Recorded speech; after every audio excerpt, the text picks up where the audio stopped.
Why do you Shias beat your chest, slap yourself and inflict self-harm?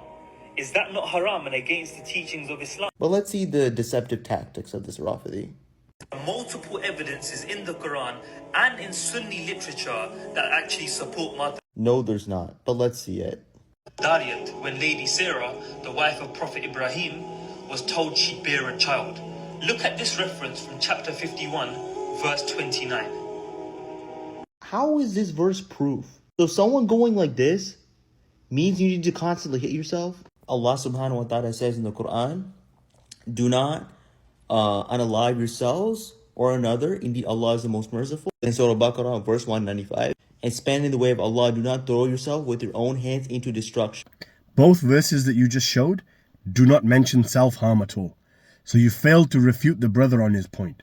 And in chapter 51, Surah Dhariyat, verse number 29, the words are actually used, فَسَكَّتْ وَجْهَهَا, which means she struck her face. So that is self-harm. References from books of Ahl Sunnah. There's narrations of how one of the companions of our beloved Prophet sallallahu alaihi wasallam, Uwais al-Qarni, who was in Yemen during the Battle of Uhud, he broke his own teeth when he heard that the Prophet had been hurt in battle. Uwais al-Qarni, rahimahullah, is not a companion of the Prophet ﷺ. They've never met. Okay, so Uwais al-Qarni wasn't a Sahabi in the traditional sense. Why? Because he never met the Prophet. Okay, that's fine. He was a tabi'un. Move on. What's wrong with the story? Also, the story is completely fabricated according to all scholars of Ahl Sunnah. Oh, so the story is fabricated according to all scholars of Ahl Sunnah. Subhanallah, mate. Yeah. The guy's just done an ijma on his own, right? Let's have a look. Tadkhirat al-Awliya, page 15 to 16, mentions the story. Dhahabi, in Siyara al-Nubala, volume 4, page 19 to 22, mentions the story of Uwais. Hilyat al-Awliya, volume 2, page 87, mentions the story of Uwais. In fact, Ibn al-Jawzi as well, in Sifat al-Safwa, mentions the story of Uwais.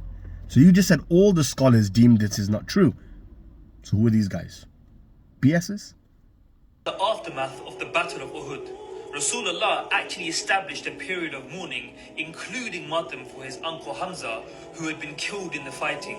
Shibli Numani narrates, the Prophet ordered the folk of Medina to go to Hamza's house and to cry and grieve over him. This weird looking Sufi dude is not a source. I don't care what some weird Sufi guy says and what made up narrations he made about the companions. I don't care about no damn Ilmul Kalam philosopher type. Bro, get him out of here. Okay, forget the Sufis, right? Even though they're a part of you, but okay, forget the Sufis. This incident has also been mentioned by Tariq Tabri, volume 7, page 137. Was Tabri a Sufi? Let's look at Aisha bint Abu Bakr. The classical Sunni scholar Alama ibn Kathir narrates from Aisha that when our Holy Prophet ﷺ passed away, she said, I got up, beating my chest and slapping my face along with other women. Wait, what? It completely omitted one of the most important parts of that narration. By the way, this is the narration from Shamila, from Musnad Ahmed. Here's the translation of it. They forgot this part. It was from my weakness and youth of my age. Aisha al-Anha refutes herself from doing this action from the past because it was when she was young and she was weak. So if anything, this narration can be used against the Rawafid. Okay, so Aisha refutes herself and then says, I did this because I was young. Okay. Yet, when her father died a few years later, she did it again. Once a mistake, twice a habit, bro. Come on, defend your mother. Tabaqat ibn Sa'd says that Aisha did it when her father died. What self-harm? And Ibn Hajar al-Asqalani in Fath al-Bari says it's sahih. You want to quote Ibn Kathir? Let's look at Ibn Kathir. Imam Ibn Kathir, rahimahullah, said in his tafsir of the Quran, specifically his tafsir of the ayah of Surah 48, verse 29. So due to this ayah, Imam Malik rahimahullah concluded in one narration of him declaring the Rawafid as disbelievers, those who hate the Sahaba. He said because they enrage them, and whoever enrages the Sahaba, then he is a disbeliever. And who cares about Ibn Kathir things? Like, is he a Sahabi? No.